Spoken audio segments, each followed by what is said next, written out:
এই প্রথম আরজিকার নিয়ে একেবারে ভাঙড় কাঁটালিয়া থেকে ঘটপুর পর্যন্ত নওশাদ সিদ্দিকীর ডাকে বিশাল একটা পথসভা হতে চলেছে, কি বলবেন? দেখো, এই প্রথম বলে ভাঙড়ে না, ভাঙড়ে আমরা করেছি ছোটোখাটো করে প্রত্যেকটা অঞ্চল বেসিক আমরা করছি অলরেডি। কেন একটা পার্টি বেসিকে আমরা করছি না, সাধারণ মানুষ করছে, তারা আন্দোলনের সদস্যভাবে আন্দোলন করছে। কিন্তু ভাইজান থাকা সত্ত্বেও এই ভাইজান প্রথমে আসছে, প্রথম ভাঙড়বাসীকে নিয়ে এই প্রথম আন্দোলনে আমরা নামছি। দিকে দিকে অঞ্চল থেকে যেভাবে মানুষ আসছে, আজকে কি ইতিহাস গড়বে ভাঙড়? দেখো, সবসময় বলেছি ভাঙড় ইতিহাস তৈরি করে। ভাঙড়ের মানুষ ইতিহাস পড়ে না, শোনে না, দেখে না, ভাঙড় ইতিহাস তৈরি করে।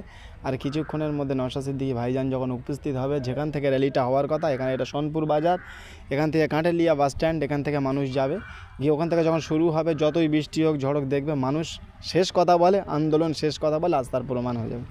কয়েকদিন আগে দেখলাম শওকত মোল্লা এই ভাঙড়ের মাটিতে প্রতিবাদ সভা করেছিল, আপনারা কি শওকত মোল্লার পাল্টা করছেন? কি মোল্লা শওকত মোল্লা কিসের জন্য করেছে?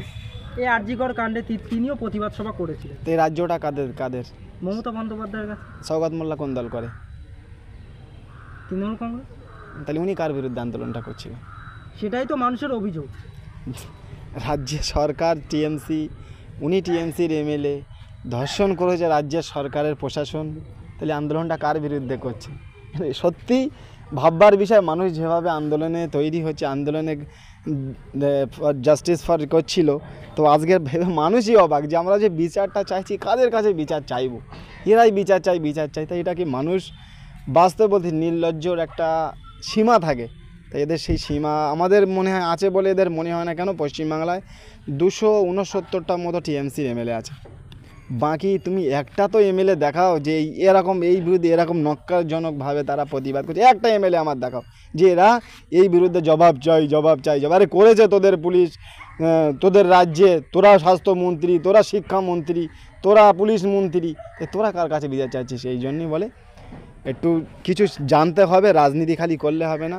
269 জন আছে, তবে এরকম চামচা আমার চোখে এখন আর পড়িনি যে এতটা চাটুকারকিরি করতে পারে, এতটা নক্করজনক। আমার ডাক্তার যেটাই বলো, ভগবানের দ্বিতীয় রূপ হলো আল্লাহ, দ্বিতীয় রূপ হলো ডাক্তার।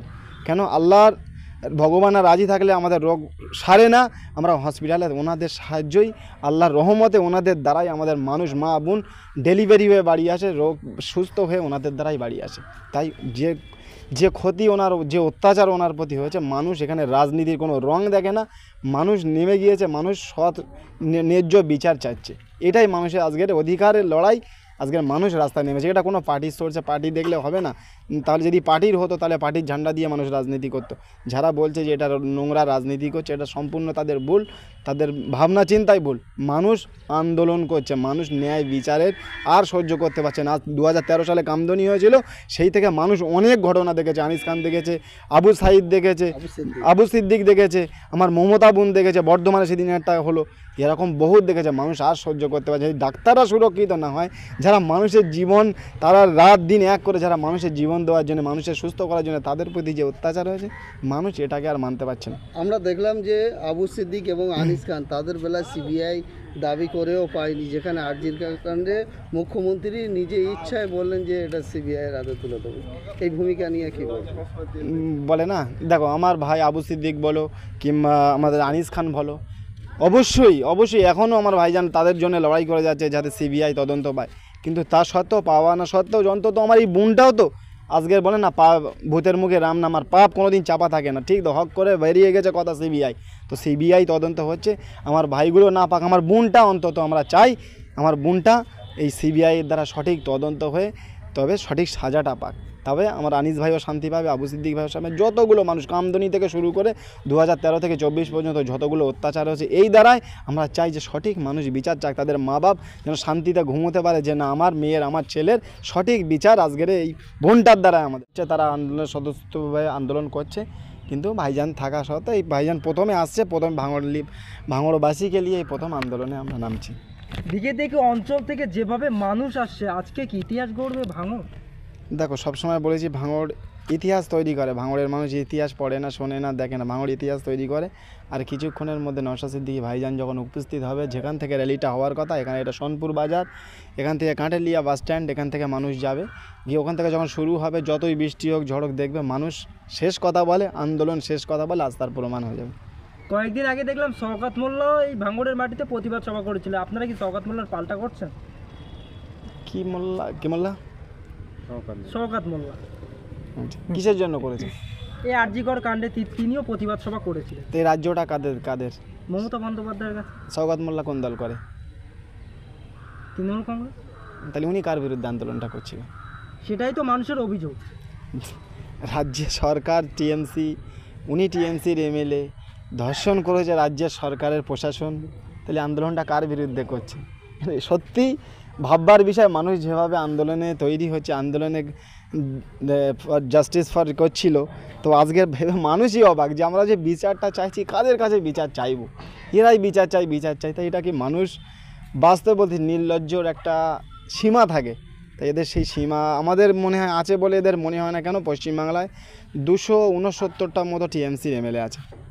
বাকি তুমি একটা তো এমএলএ দেখাও যে এরকম এই বিরুদ্ধে এরকম নক্কারজনকভাবে তারা প্রতিবাদ করছে, একটা এমএলএ আমার দেখাও যে এরা এই বিরুদ্ধে জবাব চাই। আরে করেছে তোদের পুলিশ, তোদের রাজ্যে, তোরা স্বাস্থ্যমন্ত্রী, তোরা শিক্ষামন্ত্রী, তোরা পুলিশ মন্ত্রী, তোরা কার কাছে বিচার চাইছিস? এই জন্যই বলে একটু কিছু জানতে হবে, রাজনীতি খালি করলে হবে না। 269 জন আছে, তবে এরকম চামচা আমার চোখে এখন আর পড়িনি যে এতটা চাটুকারকিরি করতে পারে, এতটা নক্করজনক। আমার ডাক্তার যেটাই বলো, ভগবানের দ্বিতীয় রূপ হলো আল্লাহ, দ্বিতীয় রূপ হলো ডাক্তার।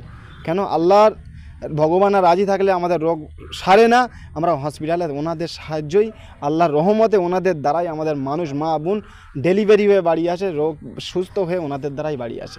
তাই যে ক্ষতি ওনার, যে অত্যাচার ওনার প্রতি হয়েছে, মানুষ এখানে রাজনীতির কোনো রং দেখে না, মানুষ নেমে গিয়েছে, মানুষ সৎ ন্যায্য বিচার চাইছে। এটাই মানুষের আজকের অধিকারের লড়াই, আজকের মানুষ রাস্তায় নেমেছে। এটা কোনো পার্টির সোর্সে, পার্টি দেখলে হবে না।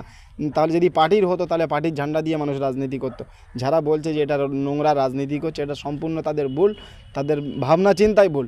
মানুষ আন্দোলন করছে, মানুষ ন্যায় বিচারের আর সহ্য করতে পারছে না। 2013 সালে কামদুনি হয়েছিল, সেই থেকে মানুষ অনেক ঘটনা দেখেছে। আনিস খান দেখেছে, আবু সাইদ দেখেছে, আবু সিদ্দিক দেখেছে, আমার মমতা বোন দেখেছে, বর্ধমানে সেদিন একটা হলো, এরকম বহুত দেখেছে। মানুষ আর সহ্য করতে পারছে। যদি ডাক্তাররা সুরক্ষিত না হয়, যারা মানুষের জীবন, তারা রাত দিন এক করে যারা মানুষের জীবন দেওয়ার জন্য, মানুষের সুস্থ করার জন্য, তাদের প্রতি যে অত্যাচার হয়েছে, মানুষ এটাকে আর মানতে পারছে না। আমরা দেখলাম যে আবু সিদ্দিক এবং আনিস খান তাদের বেলায় সিবিআই দাবি করেও পায়নি, যেখানে আরজির কাণ্ডে মুখ্যমন্ত্রী নিজে ইচ্ছায় বললেন যে এটা সিবিআইয়ের হাতে তুলে দেবো।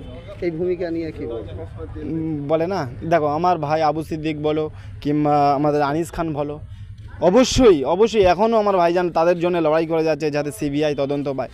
কিন্তু তা সত্ত্বেও, পাওয়া না সত্ত্বেও, অন্তত আমার এই বোনটাও তো আজকের বলে না, ভূতের মুখে রাম নামার পাপ কোনোদিন চাপা থাকে না, ঠিক তো? হক করে বেরিয়ে গেছে কথা সিবিআই, তো সিবিআই তদন্ত হচ্ছে, আমার ভাইগুলো না পাক, আমার